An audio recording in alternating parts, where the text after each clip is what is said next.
ibasura ang pork barrel. Bakit ba tayo'y naghihirap habang ang iba'y nagpapasarap? Kahit anong sikat hanggat may mga kurap na ang bisis nila ay crime.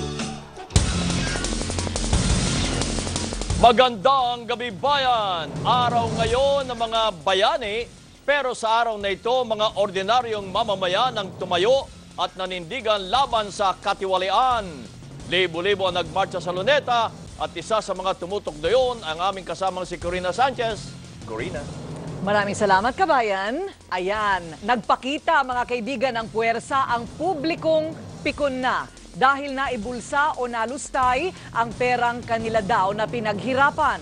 Dinagsa ang Million People March kontra sa pork barrel funds kanina sa Luneta. At hindi man inabot ang target na 1 milyong katao, ay naniniwala ang mga nagprotesta na batid na ngayon ng gobyerno ang seryosong sigaw laban sa immoral at iligal na paggamit sa pera ng bayan. Narito ang ulat. Wala pang alas 7 ng umaga nang magsimula ng magdatingan ang mga nagmamarcha sa Rojas Boulevard sa Maynila patungo sa Quirino Grandstand para sa Grand Eyeball, marcha tungo sa Luneta para makiisa sa protesta laban sa pork barrel funds. Oink! Oink! Oink! Mula sa norte ay galing pa ng Pampanga.